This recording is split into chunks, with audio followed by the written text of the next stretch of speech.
본 방송에서 제공하는 보험 정보는 투자 판단에 대한 조언입니다. 보험, 펀드 등의 가입은 투자자 자신의 판단과 책임에 따라 그 결과가 투자자 본인에게 귀속됨을 양지하시기 바랍니다.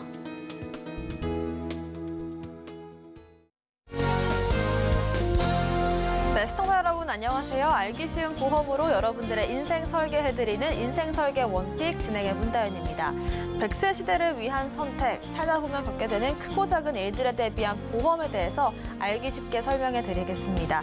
변하는 세상만큼이나 빠르게 진화하는 보험에 대해서 궁금하신 점들은 물론이고요. 여러분들의 더 나은 생활을 위한 원픽 함께 고민해보겠습니다. 오늘도 인생설계 원픽과 함께 하시면서 하루하루 더 나은 생활들을 설계해보시길 바라겠습니다. 저희 인생설계 원픽은 유튜브의 서울경제TV 검색 후 실시간 스트리밍으로 함께 하실 수가 있고요. 본 방송에서 제공하는 정보는 전문가님들의 조언일 뿐 보험의 가치와 수익률 보장하지 않습니다. 서울경제TV와 서울경제신문 당사 브랜드인데요. 최근 당사를 사칭한 피해가 늘고 있다고 합니다. 각별한 주의도 부탁드리겠습니다. 자, 지금부터는 생생한 라이프 팁 통해서 생애주기별 단계를 더 지혜롭게 대처할 수 있는 방법들 알아가 볼 텐데요. 그동안 쌓아왔던 풍부한 인생 꿀팁들 알려주실 안수현 전문가님 모셨습니다. 어서 오십시오. 네, 오늘은 안수현 전문가님께서 빈틈을 채우는 보험을 주제로 강의 준비해 주셨습니다. 자세한 강의 내용 들어볼까요? 네, 안녕하세요. 안수현입니다. 네, 오늘의 주제는 바로 빈틈을 채워주는 보험입니다. 내 보험에 빈틈이 있을까 고민 많이들 하실 텐데요. 어떻게 하면 빈틈을 채워줄 수 있을지 지금부터 강의 한번 시작을 해보도록 하겠습니다. 네, 우리나라가 좋은 이유 바로 실손보험이 있기 때문입니다. 실손보험이 무엇일까요? 실손보험은요, 의료비에서 건강보험이 보험하지 않는 급여 본인 부담금을 뺀 이런 비급여 부분을 보장하기 위한 보험인데요. 실손보험이 처음 설계 판매된 이후에 1999년이죠. 제가 말씀을 잘못드렸네요. 급여 본인 부담금 플러스 비급여 의료비를 보장하는 보험이 바로 실손보험입니다. 아마 대부분의 분들이 보험이 없다 하더라도 이런 실손보험 하나 정도는 갖고 계실 텐데요. 하지만 이 실손보험이 매년 오르죠. 나이가 먹으면 먹을수록 매년 오르는 이 실손보험, 고민이실 텐데요. 어떻게 하면 좋을까요? 매년 오르는데 갈아타야 하나 말아야 하나 고민이 많이 있으실 텐데 4세대 실손보험이 2021년 7월에 나왔습니다. 와, 보험료는 싼데 이거 갈아타는 게 좋겠다 이렇게 많은 분들이 생각할지 모르지만 여기에 한 가지 주의사항이 있습니다. 내가 병력이 많다면 혹시나 이 4세대 실손보험은요, 비급여 부분이죠. 비급여 진료를 자주 받는다면요, 보험료가 많이 오를 수가 있고요. 병원을 안 다니면 장점이죠. 보험료가 할인이 됩니다. 그러면 내가 병원을 자주 다니는지 안 다니는지 꼼꼼히 한번 체크 한번 해보시고요. 내가 매년 오르는 내 보험을 유지를 할지 아니면 4세대로 한번 갈아타 볼지 결정하시는 게 좋으실 것 같은데, 그러면 어떻게 하는 게 한번 좋을지 한번 연구를 해볼게요. 우리가 첫 번째는 우리가 의료비를 보장받기 위해서 국민건강보험이 있죠. 그 다음은 실손보험이 있습니다. 그러면 제가 서두에 말씀드렸듯이 빈틈을 채워준다고 했는데 실손보험의 빈틈이 뭐가 있을까요? 그 빈틈은 아마도 이런 수술비가 채워주는 게 정답일 것 같습니다. 너무 먼저 정답을 말씀드렸는데요. 왜냐하면요, 의료비에는 급여하고 이런 비급여가 있습니다. 이런 급여 부분은 공단이 부담하는 게 있고요. 내가 부담하는 게 있습니다. 공단에서 부담을 해주고 내가 부담하는 게 있는데 만약 내가 부담하는 게 많다면 이 부분을 누가 주질 않잖아요. 이 부분을 바로 이런 수술비로 채워나는 게 좋은데 보험료가 싸서 이런 4세대 실손을 갈아탈까 고민을 하시는데요. 이 4세대 실손은요, 내가 부담하는 게 많습니다. 급여 부분은 20%고요. 비급여 부분은 30%로 내가 부담하는 부분이 예전 보험에 비해서 올라갔어요. 물론 장단점이 있죠. 예전 보험은 보험료가 비쌌지만 내가 부담하는 게 적었습니다. 하지만 4세대는요. 보험료는 저렴한 대신에 그 대신 내가 부담하는 게 많은 게 장점이라고 할 수 있어. 그럼 장단점이 분명 다른데요. 그러면 자세히 한번 알아보도록 하겠습니다. 급여 대상은 확대됐고요. 비급여 대상은 축소가 됐다. 이게 바로 4세대 보험이라고 할 수가 있는데 보장이 확대되는 급여 대상은 어떤 건지 한번 살펴보도록 하겠습니다. 불임 관련 질환은 오히려 확대가 됐어요. 요즘 출산율이 저조하죠. 그래서 많은 분이 혜택받지는 못하겠지만 그래도 희소식이라고 할 수가 있습니다. 습관성 유산, 그리고 불임, 인공수정 관련된 합병증 등이 예전에는 보장이 작았지만 보장이 확대됐다고 할 수가 있고요. 선천적으로 뇌질환이 있으신 분들 그동안 보장이 작았다면 4세대로 조정하신다면 갈아타신다면 좀 더 확대된 보장을 받을 수가 있고요. 피부질환 그동안은 정말 약간 어두운 쪽이었다면 지금은 보장이 확대됐다고 볼 수가 있습니다. 그럼 여기는 보장이 확대된 부분이었고요. 그러면 보장이 축소된 비급여가 아무래도 중요하신 부분인데 어떤 부분이냐면요. 실손보험의 전체 지급 보험금 중 비급여 비중이 아마 65%가 차지하는 부분이 뭘까요? 바로 도수치료, 영양제 등 이런 부분이 많이 차지하고 있습니다. 그래서 실손보험을 올바른 제도를 운행을 하려면 이런 부분을 손해율 때문에 축소시킬 수밖에 없는 게 지금의 의료 상황의 현실입니다. 그리고 과잉 의료 진료를 방지하기 위해서 이런 부분은 축소시킨 게 지금의 4세대 실손입니다. 그러면 보장이 달라진 4세대 실손 어떻게 바뀌었는지 한번 구체적으로 한번 알려드리도록 하겠습니다. 예전에는요, 급여, 비급여가 그냥 하나였습니다. 그리고 도수 증식, 체외 충격파, 비급여 주사나 아니면 비급여 MRI 이런 세 가지 특약만 별도로 떨어져 나와 있었죠. 하지만 4세대 실손은요, 아예 급여, 비급여를 특약을 아예 분리시켰어요. 여기는 하나였지만 4세대는 급여랑 비급여를 아예 특약을 분리시켰고요. 이 비급여, 이 세 가지 특약을 이 비급여 부분에서 보장을 하는 걸로 바뀌었습니다.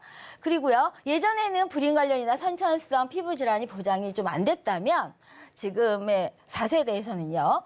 가입일 2년 후부터는 급여 항목에서 보장이 되고요. 이런 선천성 뇌질환 같은 경우는 태아일 때 가입된 경우에는 급여 항목에서 보장이 되고요. 또 피부질환 같은 경우는 심한 농양 발생 등으로부터는 급여에서 보장되는 걸로 변경이 됐습니다. 그러면 축소가 된 부분이 중요한 이 포인트 한번 자세히 한번 확인해 보도록 하겠습니다. 도수치료 같은 경우는요. 예전에는 최대 연간 50회까지 보장이 됐어요. 하지만 4세대에서는요. 10회마다 병적 완화 효과 등을 확인하고요. 연간 최대 50회까지 보장하는 걸로 변경이 됐습니다. 그리고 영양제 비타민은요. 질병 치료 목적으로만 투여된 경우에만 보장이 됐다면 지금은요. 약제별 허가 사항 또는 신고된 사항에 따라서 투여된 경우에만 보장이 된 거기 때문에 많이 축소가 됐다고 보실 수가 있습니다. 그 다음에는요. 내 자기 부담률이에요. 아마 이 부분 때문에 고민을 많이 해보셔야 될 거예요. 예전에는요. 선택형인 경우에 10% 급여 부분 10%, 비급여 부분은 20%가 내 부담이었다면 4세대 같은 경우는요. 20%로 변경이 됐고요. 비급여 부분이 20%였다면 지금은 30%입니다. 이게 자기 부담금이 30%라는 거는요. 정말 큰 부분이에요. 만약 5만 원을 청구했다면 30%가 내 부담금이면요. 요즘 4세대에선 거의 받을 게 없다고 보셔야 됩니다. 그리고 통원비가 많이 변경이 됐습니다. 예전 같은 경우는 병원에 따라서 1, 2만 원이었다면 내 부담금이 지금은요. 최소 3만 원까지 변경이 됐습니다. 최소가 3만 원이면 사실 진짜 받을 게 없는 거죠. 그리고 재가입 주기가요. 예전에는 15년마다 재가입이기 때문에 적어도 15년 동안은 변동이 없다면 이거는 4세대는 5년마다 재가입이기 때문에 5년치의 손해를 보고 그다음에 또 변경이 될 수가 있겠죠, 제도가. 그러면 5년마다 만약 손해율이 더 많아졌다 하면 실손보험은 더 좋아지지는 않을까 하는 게 보통의 대부분의 사람들이 갖고 있는 생각입니다. 그리고 기존 보험은요, 2년 무사고 할인이 10%였다면 지금은 무사고 할인이 10%에 비급여 개별 할인이 할인도 있지만 할증이 있다는 게 중요합니다. 그리고 3년, 자동차 같이요, 3년 후에 적용이 되기 때문에 이런 할증이 무섭죠. 만약 내가 병원에 많이 갔다면 최대 400까지 300%까지 할증이 붙을 수가 있기 때문에 나의 병력사항이나 이런 걸 꼼꼼히 살펴본 이후에 갈아탈지 말지를 고민해야 되는데 왜 지금까지 이렇게 실손보험에 대해서 길게 말씀을 드렸을까요? 내가 실손보험은 유지하는 게 맞습니다. 4세대든 3세대든 실손보험이 있어야 되는 거는 누구나 압니다.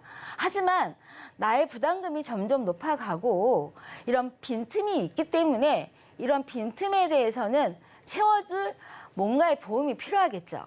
그 보험이 바로 이런 수술비가 필요한데요. 그러면 이 빈틈이 많은 거에 대한 보장을 하는 게 필요하겠네요. 그러면 시술이 잦은 비급여 부분, 이 부분이 어떤 진료가 많은지를 확인하면 이 부분에 대해서 내가 준비를 한다면 그렇다면 그게 좋은 거 아닐까 생각이 되는데요. 요즘 많이 빌려받는 게 바로 엔드볼. 전 엔드볼 처음 들어봤습니다. 이 부분은요, 비만이 있으신 분들에 대해서 치료하는 부분인데요. 요즘 예전에 비해서 비만이신 분들이 많이 늘었죠. 이런 비만 치료를 위해서 내시경을 통해서 위에 풍선을 넣는 시술입니다. 위를 절개하는 것보다는 고통도 덜하고 훨씬 간단한 수술이기 때문에 많이들 선호하시는데요. 비용이 400만 원, 500만 원입니다. 그리고 하이프 수술, 여성분 같은 경우는 50대 이후에, 40대 이후에, 근종 같은 경우는 사실 식생활이 변경되면서 젊은 여성분들도 많이 생기고 있죠. 하이프 수술 같은 경우는 피를 안 보는 수술이기 때문에 많이들 선호하는 수술이기도 합니다. 100만 원에서 600만 원까지 하고 있고요. 추간판 고주파 열치료술. 아마 허리가 건강하신 분들은 많이 없으실 겁니다. 많이 들어보셨을 텐데요. 요 추간판에 고온에 열을 가해서 통증을 완화하는 시술인데요. 이 시술을 만약 허리가 아프다면 한 번만 할까요? 아니겠죠. 반드시 2번, 3번 할 수도 있습니다. 이런 수술이 200만 원, 300만 원 하고요. 경막 외곽 신경성형술, 삽입관을 통해서 약물을 주입해서 염증을 완화시키는 시술인데 이것 또한 척추 구간당 200에서 300만 원을 소요하는 수술입니다. 그럼 시술이 잦은 이런 비급여에 대한 빈틈을 채워준다면 나의 빈틈을 채워주는 보험이 되지 않을까 생각이 되는데요. 다음 장면에서 5명 중에 1명은 척추질환입니다. 약 우리나라에 1천만 명이 척추질환을 앓고 있는데요. 여기 보셨듯이 매년 척추 환자는 증가하고 있습니다. 왜일까요? 우리가 스마트폰 많이 보시죠? 아마 지하철 타시면 대부분의 분들이 핸드폰 보고 있을 겁니다. 목이 안 좋아지면 허리도 안 좋아지겠죠. 그리고 운동, 우리가 오래 살려면 허리가 건강해야 됩니다. 뼈가 튼튼해야지 오래 살겠죠. 어리면 어린 분들부터 나이 드신 분들까지 우리나라는 이런 모든 질병에서 척추질환을 빼놓을 수가 없습니다. 허리가 건강한 사람이 얼마나 있겠습니까? 저 또한 허리가 안 좋습니다.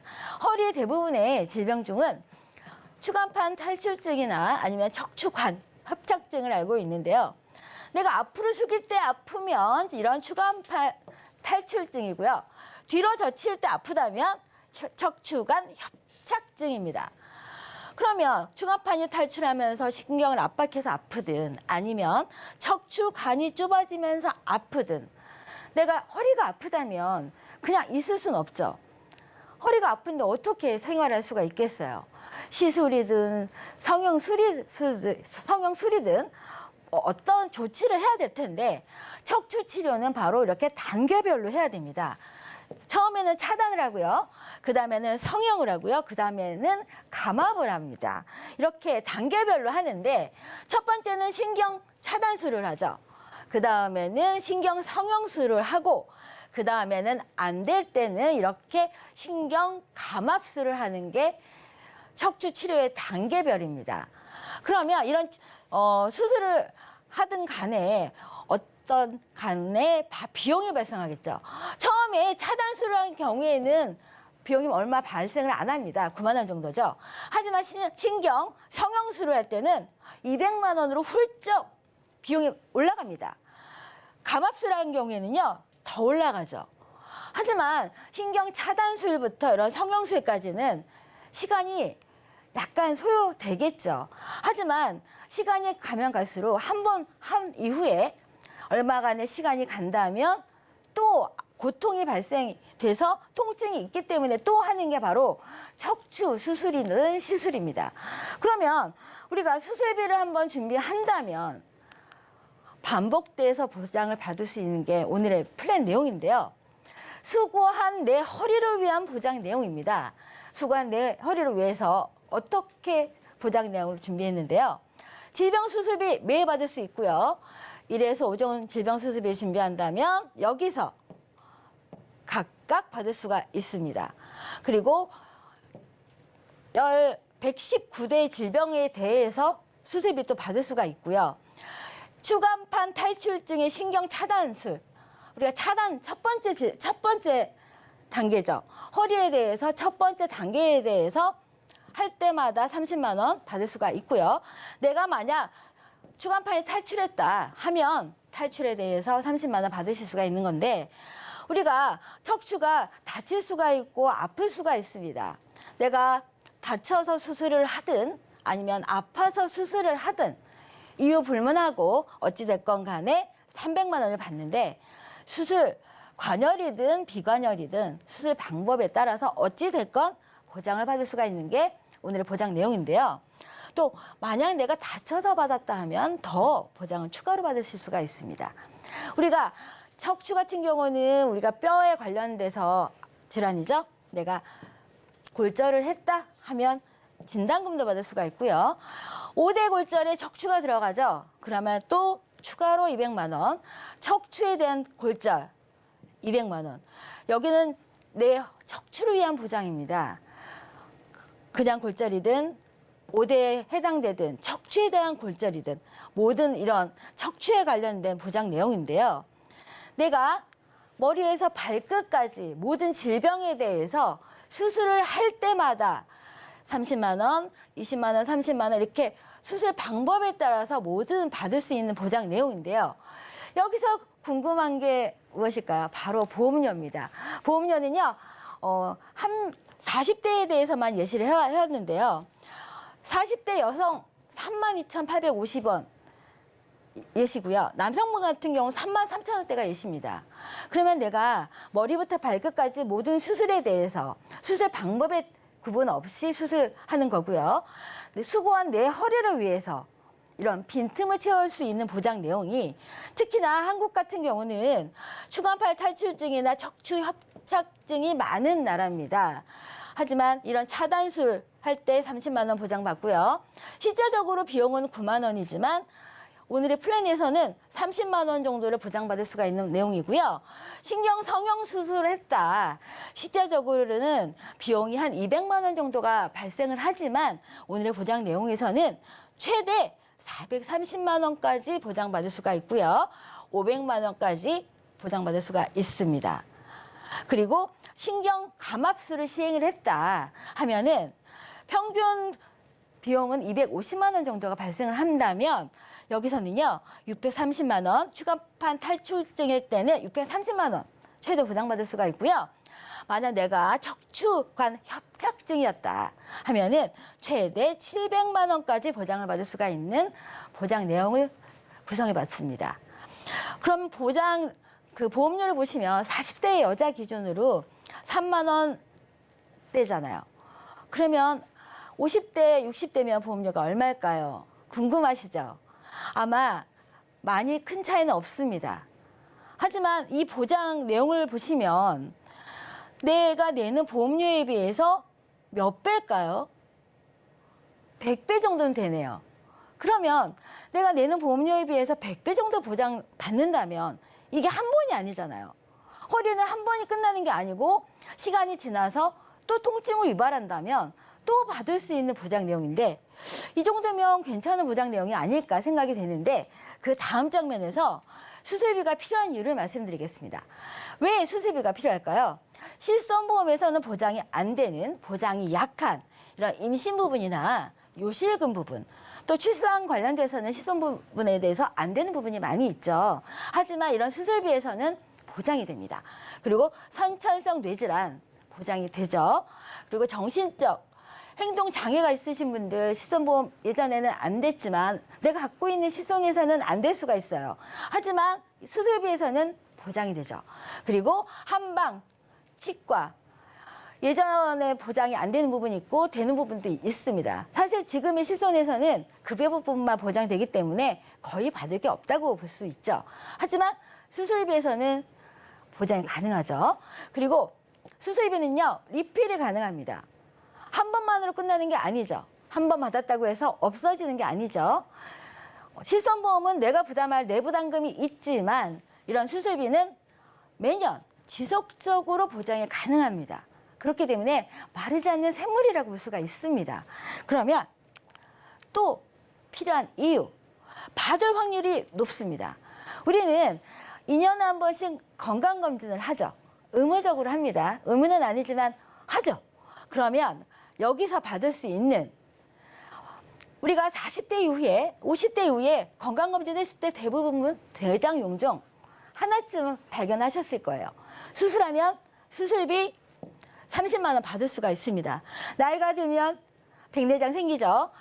나이가 들면 나는 아닐 거라고 생각할 수 있을까요? 아닙니다. 노화되는 건 어쩔 수가 없습니다. 그러면 20만 원 보장 받을 수가 있습니다. 그리고요, 요즘 스마트폰으로 녹내장 많이 생깁니다. 100만 원 또 보장받을 수가 있고요.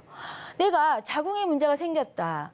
이건 한 예시만 한 거예요. 이런 생활질환부터 이런 큰 뇌나 심장의 큰 수술까지 머리부터 발끝까지 이런 40대 기준으로 3만 원대 보험료로 이런 모든 보장을 갖고 갈 수가 있는 게 오늘 플랜 내용입니다.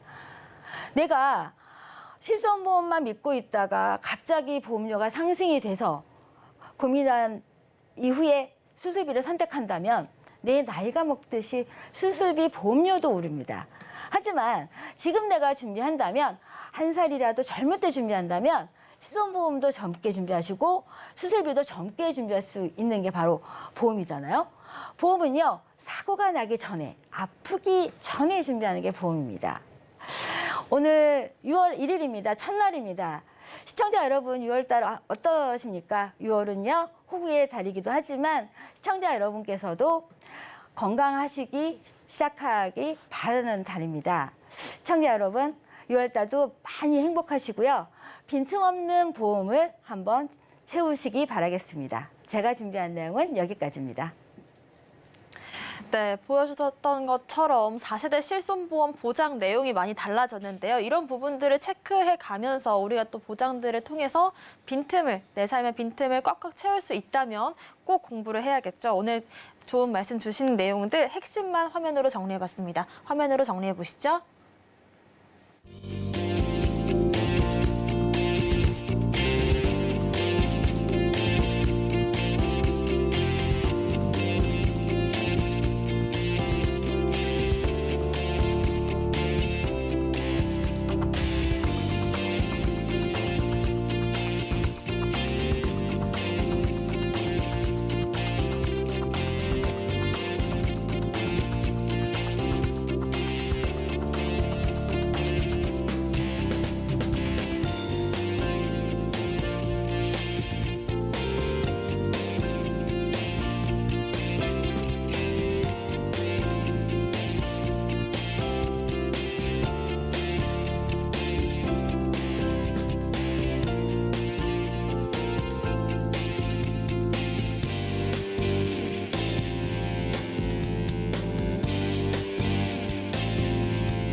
네, 현명한 인생 설계를 위해선 선택이 중요하겠죠. 하지만 그 선택이 아직도 어렵고 두렵게만 느껴지신다면 지금부터 함께할 오늘의 원픽 주목해 보시길 바라겠습니다. 그동안 쌓아온 고급 정보와 꿀팁들 알려주실 김경아 전문가님 모셨고요. 이어서 안수현 전문가님도 함께하십니다. 어서 오십시오.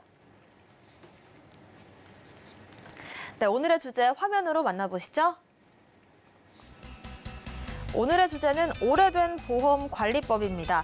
건강을 위해서 보험을 준비하기도 하지만 보험을 저축의 용도로 활용하시는 분들도 계시죠. 하지만 이런 오래된 보험을 언제 어느 때 꺼내야 될지 막막하고 또 헷갈리시는 분들도 많으실 것 같은데요. 오늘 그 노하우를 배워보겠습니다. 관련해서 김경아 전문가님과 얘기해 볼게요. 네, 누구나 오래된 보험 한 가지씩은 있을 것 같은데요. 오늘 이 주제를 특별히 정해주신 이유가 또 있을까요? 네, 오래됐는데 지금쯤은 뭘 해야 되는데 누가 뭐 딱히 어디서 알려주는 데도 없고, 그리고 이제 알려주신다는 분들이 이게 진짜 이 가입자를 위해서 하시는 말씀인지 아니면은 어드바이스를 해주시는데 나는 그러면은 뭔가를 확인해야 되는데 이게 참 어려운 일이거든요. 그리고 이거는 이제 실제로 저한테 이제 증권을 보내주신 분인데 이게 돈이 커요. 뭐 일시납으로 들어간 거, 매월 들어간 거 이렇게 합해서 이제 뭐 일시납으로 들어간 건 뭐 1억, 월납 400만 원 넘는 걸 2년 내니까 결국은 이것도 이제 1억 정도 되는 돈들인데요. 10년 전에, 9년 전에 이렇게 하신 것들이거든요. 그래서 이제 돈이 크니까 뭐 작은 돈도 마찬가지지만 어쨌든 나한테 손해가 안 되고 돈이 많이 되는 방향을 찾으려는데 아무렇게나 얘기해 주시는 분들을 뭐 얘기 믿기 좀 그러니까 확인을 어떤 방법으로 하는지에 대해서 좀 안내를 해드리려고 오늘 이 증권을 가지고 와봤습니다. 네, 한 10년 전쯤에 정말 억소리 나는 금액을 일시납을 하셨고 또 이후에 다시 한번 지금 시점에서 들여다보시려는 것 같은데요. 구체적인 한번 사례를 더 들여다볼까요? 네, 첫 번째는 이제 사람들마다 이 성향이 다 다르시거든요. 이제 뭐 운동하는 게 건강에 되게 좋은데 운동하는 게 너무 싫은 사람이 있어요. 꼼지락도 안 하시는 분. 그분한테 건강에 좋으니까 운동해야 돼, 운동해야 돼, 운동해야 돼 맨날 얘기해봐야 스트레스만 받거든요. 그러니까 사람마다 이 성향이 다 다릅니다. 그래서 보험도 저는 이제 제가 이제 되게 오랫동안 이 일을 해왔지만 너무 싫어하시는 분이 있어요. 근데 그분한테 이거는 중요해, 필요해 이런 얘기를 아무리 해봤자 내가 싫은 건 할 수 없는 거거든요. 그래서 이제 이분의 특성을 딱 살펴보니까 돈 모으는 거, 저축 이런 거를 굉장히 좋아하시는 분이에요. 그런데 그 중에 첫 번째 이제 표가 나가고 있을 텐데요. 그 중에 하나 제가 칭찬해 드릴 거는 보험을 너무 이제 이 저축으로만 생각을 하시는데 그 중에 보이시는 것처럼 첫 번째가 암보험을 하나 들어놓은 게 있으시더라고요. 또 이분이 잘하시는 게 뭐냐면 한번 가입하면 귀찮으니까 잘 뭘 안 봐요. 해약도 안 하시고 그냥 꾸준히 돈을 내시는 거죠. 그래서 지금 보시는 것처럼 암 걸리면 1,000만 원 받고요. 암 수술에도 1,000만 원 받고 그다음에 암으로 입원하면 10만 원 받는 건데 어렸을 때 가입을 했다가 지금 50대 이제 초반이 되신 주부님이신데 아무것도 손을 안 대시고 그냥 납입이 끝난 상태예요. 그래서 보험은 어렸을 때 가입하면 장점은 뭐냐면 쌀 때 보험료를 미리 다 내놓고 남은 기간은 보장만 받으면 되는 이런 게 장점이거든요. 그런데 이제 약간 아쉬운 건 표 밑에 보시면 돈 내는 기간 10년은 끝났는데요. 만기가 70세로 되어 있어요. 암보험이. 요즘은 어렸을 때 가입을 하면 일단은 나는 70이나 80살까지 뭐 그럴 일 없을 것 같으니까 만기를 굉장히 짧게 해놓거든요. 그런데 중요한 건 내가 어렸을 때 바라본 그 70세가 조금 있으면 나도 될 텐데 생각보다 이게 길지 않다는 거예요. 나는 80살, 90살, 100살까지 살 거기 때문에 어렸을 때 가입해 놓은 암보험이 조만간 끝나버리면 그 이후에는 암보험조차도 없어진다는 거. 이미 다 납입이 끝난 건 너무 장점인데 만기가 너무 짧다는 게 이게 이제 약간 아쉬운 점이고요.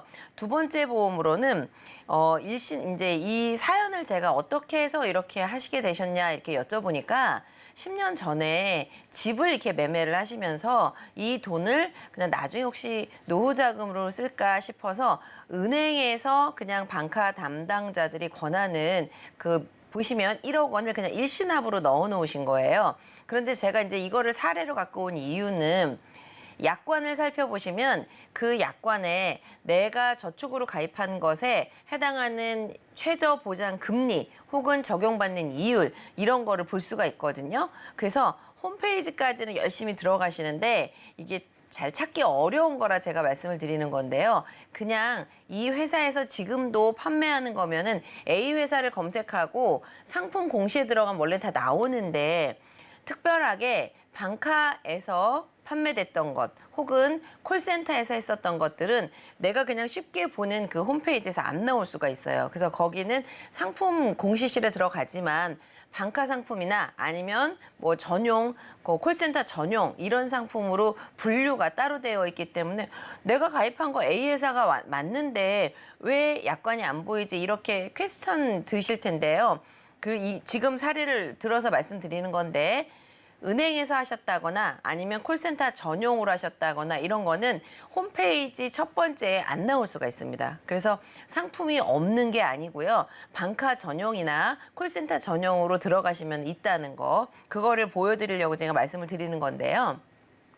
보험은 10년을 유지를 하시면은 세금을 안 낼 수 있거든요. 그래서 지금 가입하신 것도 몇 달만 지나면 만 10년이 채워지니까 얘가 금리가 많이 안 붙었다 뭐 이러더라도 누가 뭐라고 해서 뭐 좋은 걸로 바꿔 타라 아무리 이야기를 하더라도 10년은 반드시 채우시고 비과세 요건을 충족하기에는 한 1년도 안 남았기 때문에 그 요건을 채우시는 게 중요하세요. 만약에 그 요건을 채우기 전에 뭔가 다른 계획이 있으시다면 이 계약 전체를 다 해지하시면 여태까지 잘 기다리신 거 와르르 무너지기 때문에 보험에는 일부 인출 기능이 있습니다. 그래서 이 1억을 10년 이내에는 2.5%, 10년이 지나면 1.0%를 최저 보장을 해주는데요. 10년 전까지는 뭐 그나마 2.5라고 하니까 괜찮은데 10년이 지나가면 그때부터는 의미가 더 없어지는 것 같아요. 왜냐하면 비과세 요건 충족했고 더 두면 복리로 계속 불어나야 하는데 본격적으로 불어나야 할 때 1.0%로 금리가 최저 보장이 낮아지거든요. 그래서 이 경우에는 이제 내가 은퇴 시점에 언제 돈을 쓰느냐 이걸 잘 생각해 보셔야 되는데요. 이 의뢰하신 분이 50대 초반 여성분이신데 은퇴 시점, 돈이 필요한 시점을 65세 이후로 보고 계시는 거예요. 그러면 나한테는 아직도 한 12년, 13년 정도 시간이 남아있잖아요. 여러분들한테 질문 드릴게요. 아나운서님한테도 똑같은 질문 한번 드려볼 건데요. 1.0%밖에 안 되는데 나한테는 아직도 한 15년 정도 시간이 남아 있어요. 그러면 1.0에다 계속 묻혀두는 게 좋을까요? 아니면 다른 방법을 찾아보는 게 좋으실까요? 15년이면 시간도 많은데 다른 방법을 한번 생각해 볼 것 같아요. 정답을 말씀 안 하고 어떻게 이렇게 잘 알고 계시죠? 다행이네요. 맞췄네요. 네, 맞습니다. 시간이 곧 돈인데요. 방법을 찾지 않고 귀찮다고 가만히 냅두면 1%라는 거는 물가 상승률도 해지를 못하는 거예요. 그래서 방법을 찾아보시기를 저는 이제 강추를 드리는데 15년이라는 세월 동안 요즘 엄청나게 고금리 막 이게 굉장히 대체 상품이 많이 있습니다. 그래서 이 상품은 10년을 충족하는 이 직전에서 금리가 조금 더 높은 상품으로 한꺼번에 일시납을 다 빼서 일시납으로 하는 거는 저는 추천드리지 않고요. 그 앞에 상품의 금리를 계속 적용을 받으면서 두 번째 상품을 이렇게 오버랩되는 형태로 약간 옮기는 이런 형태의 상품을 고르시는 게 너무 중요할 것 같아요. 어쨌든 내 돈이 5천만 원이든 1억이든 1,000만 원이든 상관없이 내가 가지고 있는 돈의 효용성을 가장 높이는 방법은 앞에 상품의 금리를 최대한 혜택을 보시고 나한테 남아있는 시간 동안 가장 높은 금리를 찾는 방법을 선택하셔야 하기 때문에 이 저축을 말씀을 드렸고요.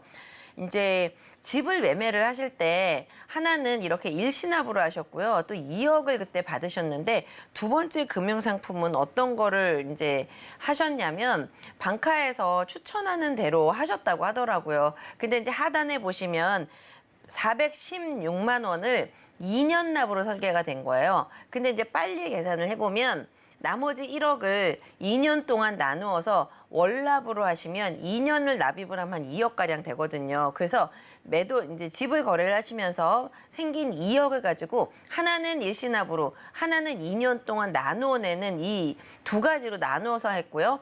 회사도 앞에 A 회사가 아닌 다른 회사를 선택을 하셨더라고요. 그래서 제가 약관을 찾는 과정 중에 최저보장 이율이나 이런 것을 확인을 했더니 앞에 회사는 10년 이내에 2.5였는데 10년 지나면 1%로 떨어지잖아요. 근데 이 월납으로 나누어서 하셨던 416만 원짜리는 10년 이내는 2.5%로 동일한데요. 10년 이후가 1%가 아니고 1.5로 불이를 해드리더라고요. 근데 이제 머리 아프고 그러니까 아마 설명 들으셨을 것 같은데 기억 잘 못하시기도 하고 나는 그냥 같은 금융상품을 넣었다고 생각을 하시는 거거든요. 그런데 확연히 달라지는 거는 최저보장을 1%로 하느냐, 최저보장을 1.5로 하느냐는 완전히 다른 문제거든요. 그래서 어쨌든 하나는 2.5와 1, 하나는 2.5하고 1.5 이렇게 되는데 어찌됐건 요즘 물가 막 얘기 많이 나오는데요.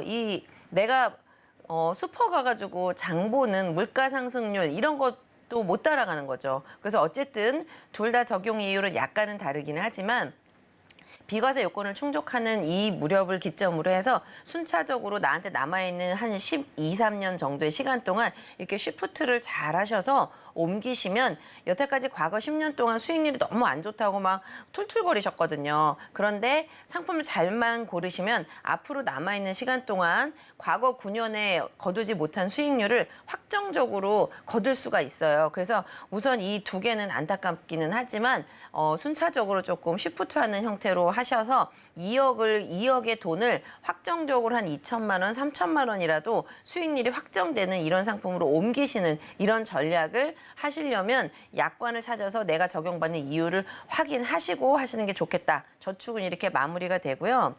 마지막으로 이제 또 고민을 하나 말씀을 하신 게 우리 앞에 안전 전문가님께서 실손보험의 이 4세대로 바뀌었을 때의 앞에 실손보험과 지금 바뀐 실손보험의 이 장점 정리를 해드렸는데 사실은 보험이 너무 어려워요. 저희도 이제 방송 나오려고 막 공부를 하는데 한동안 안 보면 저희도 굉장히 어려워지거든요. 그런데 어려운 공부를 저희가 이제 안전 전문가님 같은 분들이 대신 공부해 주잖아요. 그러니까 잘 들어서 바꾸시면 훨씬 좋을 것 같습니다. 이분도 표에 보이실까요? 실손보험이 원래 옛날에 한 10여 년 전에 가입하신 건데 실손보험만 가입한 게 아니었어요. 당시는 18만 얼마짜리를 실손보험인 줄 알고 들었대요. 근데 그게 실손보험이 아니고 사망보험금이 있는 종신보험에 특약으로 실손보험이 들어가 있는 거죠. 근데 이제 사실은 권해주니까 이게 실손보험이다 알고 계시잖아요. 종신보험이었던 거예요. 근데 그 안에 실비가 들어있던 거죠. 그런데 보험료가 10년이나 20년 내면 다 끝나는 줄 알았는데 실비는 이분이 길게 보험료 내는 걸 선택을 안 하시더라고요. 10년 동안 내시는 종신보험이 이미 18만 원짜리 다 끝났는데 뭔가가 계속해서 돈이 계속 빠지고 있는 거죠. 그래서 이제 알아보니까 18만 원 전체가 종신보험이 아니고요. 이미 사망보험금은 끝난 거예요. 그런데 그 안에 실손보험에 해당하는 거는 3년이나 5년마다 계속해서 갱신이 되면서 내가 보장받고자 하는 나이가 될 때까지 계속 돈을 내야 되는 거예요. 그래서 아까 안수현 전문가님 중요한 꿀팁을 얘기를 하시던데요. 내가 병원을 자주 가고 실비를 많이 사용하시는 분들은 옛날 실비를 유지하셔야 됩니다. 그런데 난 병원에도 잘 안 가요. 그리고 실비를 청구해 본 적도 없어요. 그런데 나 이외의 가입자들이 실손보험을 많이 청구하기 때문에 나까지 굉장히 비싸게 보험료를 내야 하거든요. 그렇다면 저는 4세대 실손으로 바꾸는 게 좋을 것 같아요. 제 친구 중에 두 가지 사례가 다 들어있는데요. 한 친구는 혈액암으로 실손보험을 매번 많이 청구합니다. 이러면 보험료가 10만 원, 15만 원 올라도 유지를 하셔야죠. 한 친구는 똑같이 보험을 가입을 했는데 50대 중반이 될 때까지 막 이렇게 식구들이 병원에 간 적이 한 번도 없다는 거예요. 근데 나는 자꾸 보험료가 올라가.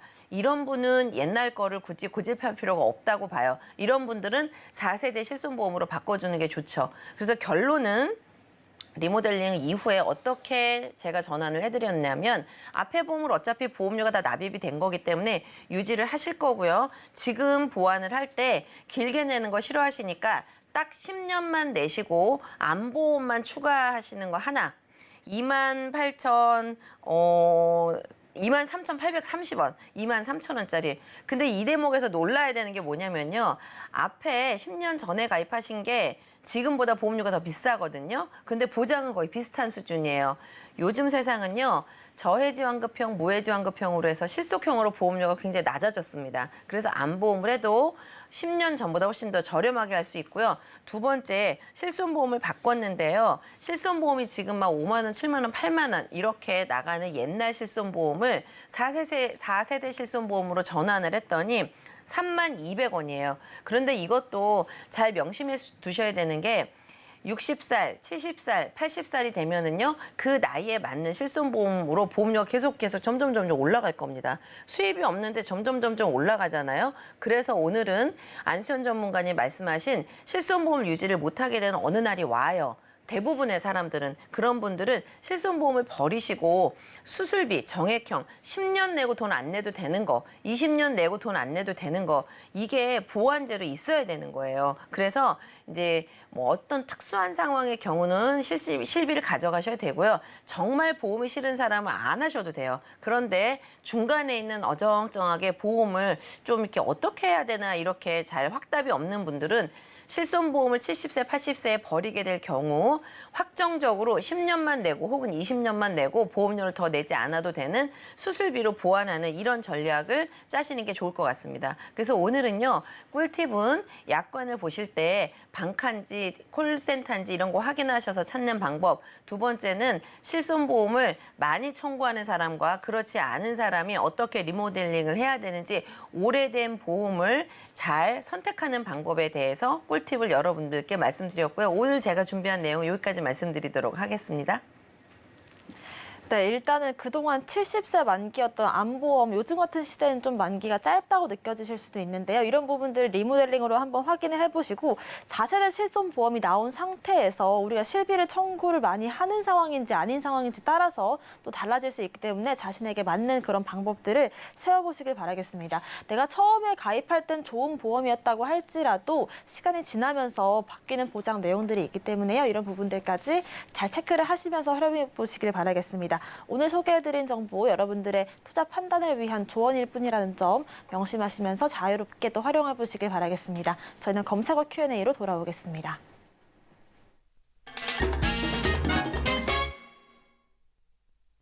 네, 보험에 대한 궁금증들을 빠르게 풀어보는 검색어 Q&A 시간입니다. 바로 첫 번째 질문부터 만나보시죠.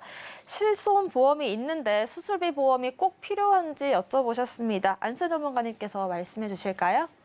네, 적절한 질문을 해주셨는데요.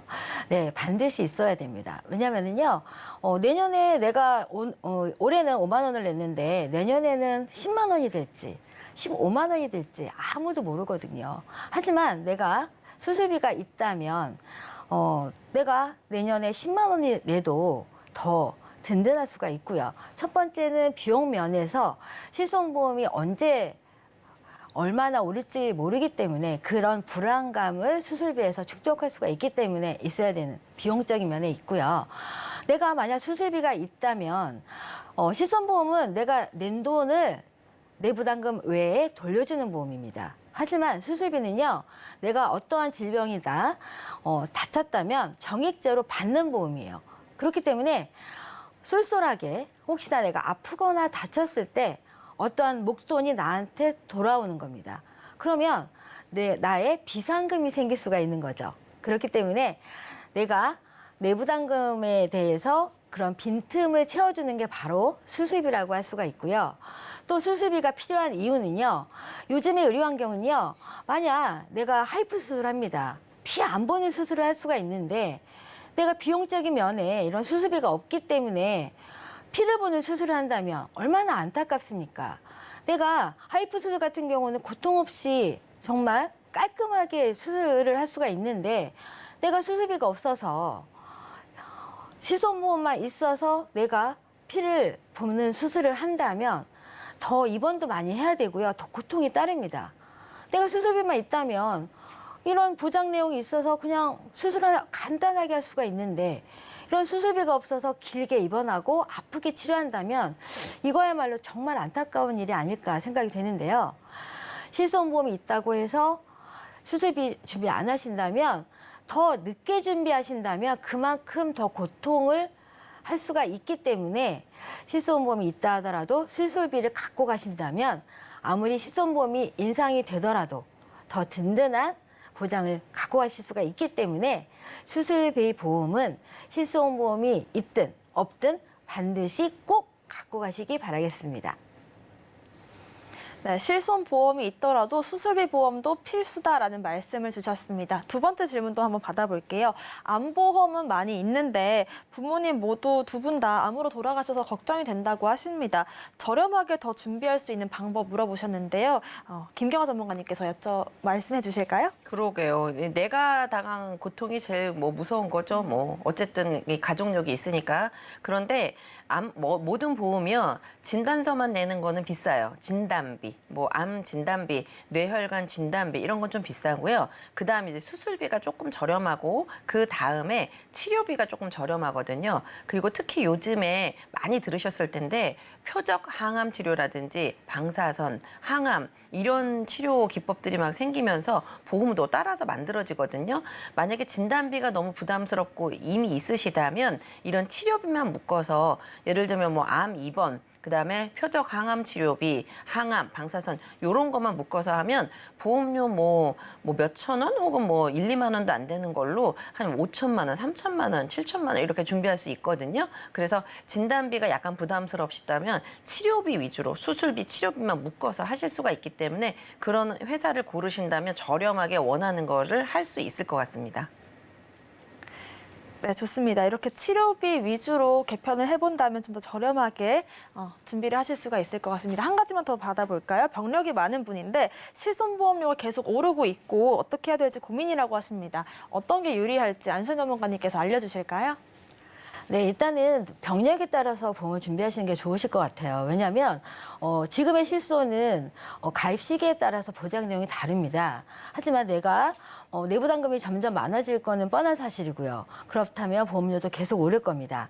그렇다면 내가 이 보험을 언제까지 실손을 유지할지는 알 수가 없기 때문에 나의 병력 사항에 맞게 보장을 준비하시는데요. 진단비 같은 경우는 한 번만 받고 끝납니다.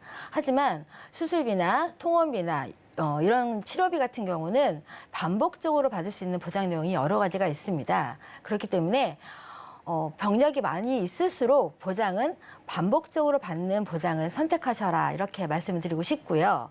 실손보험 같은 경우는 요즘 의료 환경은 아까 제가 말씀을 못 드렸는데 급여 부분보다는 비급여에 선택되는 치료 방법이 많이 있습니다. 그렇기 때문에 실손보험이 점점 비급여 의료 활동이 많이 있다 보니 실손보험에서는 혜택이 안 되는 이런 부분은 수술비나 다른 치료비로 보완할 수밖에 없습니다.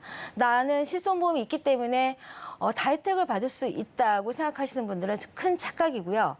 비급여 부분을 맞는 이런 수술비나 치료 방법을 선택할 수밖에 없는 내 몸 상태가 올 수가 있습니다. 그러면 내가 실손보험에서 혜택을 받을 줄 알았는데 의사는 비급여에 따른 치료 방법을 선택한다면 안 할 수가 없잖아요. 그렇기 때문에 실손보험만 믿고 계시지 말고요. 내가 만약 병력이 있다면 그에 따른 다른 보장 내용을 준비하시는 게 맞는 방법이 아닐까 생각이 됩니다. 네, 병력 사항에 맞게 반복적으로 보장받을 수 있는 내용들이 있는지까지 체크를 해보시길 바라겠습니다. 여러분들의 궁금증 검색어 Q&A로 풀어봤고요. 오늘 저희가 준비한 내용은 여기까지입니다. 저희가 방송에서 제공하는 정보는 전문가님들의 조언일 뿐 보험의 가치와 수익률 보장하지 않습니다. 서울경제TV와 서울경제신문 당사 브랜드인데요. 최근 당사를 사칭한 피해 늘고 있다고 하니 각별한 주의도 부탁드리겠습니다. 오늘 저희가 준비한 소식은 여기까지고요. 오늘 방송은 서울경제TV와 서울경제TV 홈페이지 유튜브 채널을 통해서 다시 보실 수가 있습니다. 오늘 저희가 전한 내용은 여기까지입니다. 시청자 여러분 고맙습니다.